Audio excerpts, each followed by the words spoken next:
Oke, bismillah. Sebelum pembelajaran pada pagi hari ini dimulai, alangkah baiknya kita persiapan terlebih dahulu. Silakan bisa hal-hal yang mengganggu pembelajaran selama pembelajaran disimpan terlebih dahulu. Terus silakan bisa alat tulisnya dikeluarkan terlebih dahulu. Bismillahirrahmanirrahim. Assalamualaikum warahmatullahi wabarakatuh. Waalaikumsalam. Alhamdulillahirabbil alamin. Wassalatu wassalamu ala asrofil anbiya'i wal mursalin wa ala alihi wa sahbihi ajmain. Alhamdulillah pada pagi hari ini kita dapat dipertemukan kembali untuk bisa menuntut ilmu, untuk bisa bekal kita di hari akhir nanti.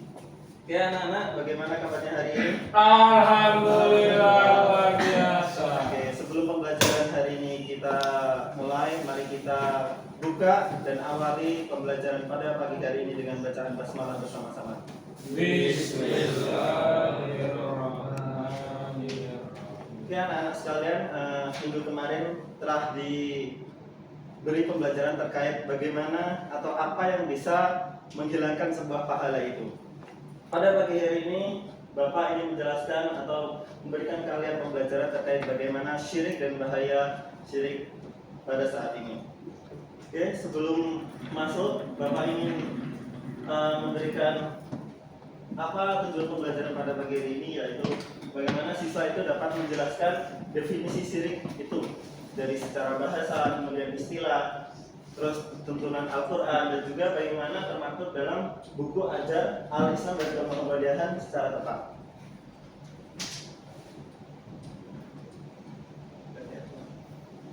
Kemudian yang kedua adalah siswa mampu membedakan antara syirik akbar dan syirik asghar, serta bagaimana memberikan contoh pada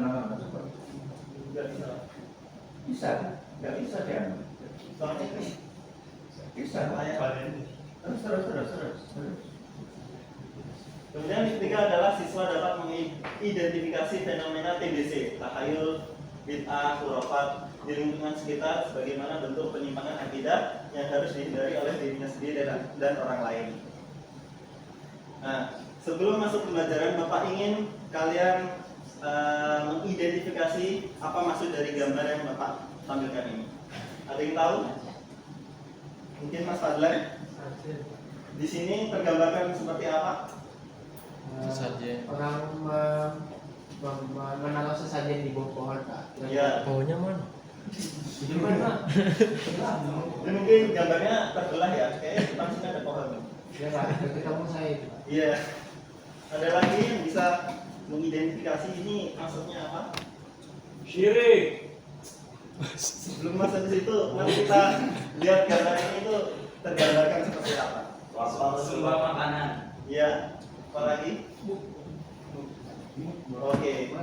Itu ya. Oke.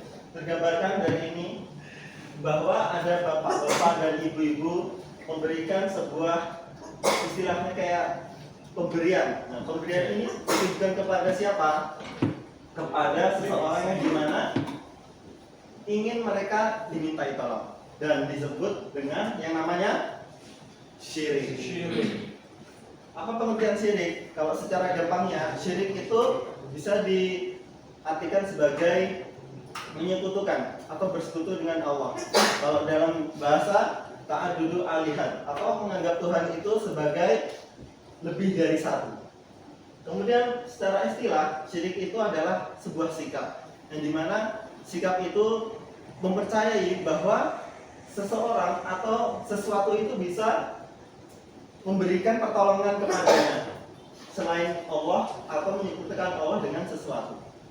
Kemudian syirik ini adalah merupakan syirik dosa besar dalam Islam, karena bertentangan dengan tauhid atau yang namanya pengesaan kepada Allah Subhanahu wa taala, yang dimana orang yang menyekutukan Allah berarti telah melakukan pelanggaran besar terhadap akidah dan menzaliminya diri sendiri. Lanjut. Nah, ayat tentang kesyirikan Al-An'am, di mana artinya Bapak ingin menunjuk salah satu bab baca. Mas Azib boleh dibaca artinya aja. Artin Dan mereka orang-orang musyrik menjadikan jin sekutu-sekutu Allah. Padahal dia Allah Subhanahu wa taala menciptakan jin-jin itu, dan mereka berbohong dengan mengatakan Allah mempunyai anak laki-laki dan anak perempuan tanpa dasar pengetahuan. Maksudnya Allah dan Maha Tinggi sifat-sifat yang mereka gambar. Oke, terima kasih Mas Aziz. Oke, Bapak ulangi ya, di mana dan mereka orang-orang musyrik yaitu menjadikan jin dan sekutu-sekutu Allah, padahal Allah itu yang menciptakan alam semesta ini. Bagaimana seseorang yang diciptakan oleh Allah Subhanahu wa taala malah meminta pertolongan kepada orang lain? Harusnya itu adalah sebuah kesalahan. Kemudian ketika sudah dijelaskan bagaimana pengertian, kemudian ayat-ayat tentang bagaimana menjelaskan bahwa syirik atau pertolongan itu harusnya melalui Allah Subhanahu wa taala dan bukannya kepada sesuatu yang bisa mengharapkan orang lain. Ada macam-macam syirik. Yang pertama apa?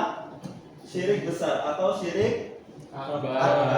Kemudian yang kedua adalah syirik kecil atau syirik Asghar. Apa arti syirik besar? Yaitu syirik besar adalah meyakini adanya Tuhan selain Allah dan menyembahnya. Contohnya menyembah patung dan berhala yang di awal tadi. Kemudian menganggap benda seperti matahari, hewan, kemudian pohon memiliki kekuatan yang ilahi, atau mempercayai bahwa pohon itu mempunyai energi yang bisa membuat mereka tertolong. Kemudian meminta pertolongan kepada selain Allah sebagai Tuhan. Ini termasuk syirik besar. Kemudian syirik kecil yang kemarin telah dibahas bahwa syirik kecil itu bisa contohnya adalah riya. Riya apa? Tadi kemarin. Ada yang bisa jelaskan lagi? Tadi. Riya itu beramal bukan karena Allah Subhanahu wa taala. Termasuk sholat. Kita sholat karena ingin dilihat pacar atau mertua kita. Terus riya dalam sedekah, riya dalam berbagi, dan riya dalam penampilan atau pakaian dan lain sebagainya. Bisa dijelaskan anak-anak bagaimana contoh syirik besar dan syirik kecil? Bisa Pak, bisa. Nah, setelah ini Bapak ingin kalian menjawab 3 pertanyaan ini. Mungkin Bapak tunjuk ya. Yang dari Bapak jelaskan dari awal sampai akhir harusnya sudah terjelaskan. Bapak minta tolong 3 pertanyaan ini saya tunjuk. Mas Yazdi nomor 1. Apa macam-macam syirik? Syirik. Apa macam-macam syirik? Jadi syirik itu ada syirik besar, ada syirik kecil, Pak. Oke, betul. Mungkin contoh-contohnya? Jadi syirik besar itu, Pak, misal Pak, ada orang yang menyembah berhala, Pak. Oke. Itu syirik besar, Pak. Kalau syirik kecil itu, Pak, Tadi yang mempercayai hal mistis. Iya. ini kayaknya nggak fokus. Asli syirik. Tadi kan Hasbi dijelaskan syirik. kalau syirik kecil itu ya, perbuatan yang dimana melakukan sesuatu itu bukan niat karena Allah Subhanahu wa taala. Terus yang kedua, bagaimana cara menghindari perbuatan syirik? Mas Naji? Cara menghindari perbuatan syirik, dia tidak menyebutkan Allah, Iya, tidak menyembah berhala. betul. Bagaimana cara menghindari perbuatan syirik itu ada banyak. Seperti kita selalu beribadah kepada Allah, di mana berdoa, mempercayai bahwa Allah itu adalah yang mencipta dan menolong kita di hari ini. Ketiga, yang terakhir sebutkan contoh perilaku syirik dalam kehidupan sehari-hari. Mas Gildan mungkin kehidupan perilaku syirik dalam kehidupan sehari-hari. Bebas syirik besar atau syirik kecil. Contoh kita menggunakan bulan untuk berhubungan kita, Pak. Iya, betul, keberuntungan. Ada banyak kalung, bahkan ada yang pakai jimat atau topi dan lain sebagainya untuk bisa menangkal kejahatan dari yang bisa memperlakukan kita tidak semena-mena. Oke, kesimpulan hari ini, syirik adalah perbuatan membenturkan Allah, di mana dengan sesuatu yang lain, baik dalam keyakinan, ibadah maupun perbuatan. Dalam ajaran Islam, syirik termasuk dosa yang paling besar karena bertentangan dengan prinsip tauhid yang menegaskan bahwa Allah itu hanya satu-satunya. Dan juga Tuhan yang berhak disembah. Syirik dapat dibagi menjadi dua, yaitu syirik besar dan kecil dan lain sebagainya. Oke, mungkin cukup itu yang bisa Bapak sampaikan. Mari kita tutup pembelajaran pada pagi hari ini dengan bacaan hamdalah bersama-sama. Alhamdulillah. Cukup sekian dari Bapak. Billahi fisabilil haq, fastabiqul khairat. Wassalamualaikum warahmatullahi wabarakatuh.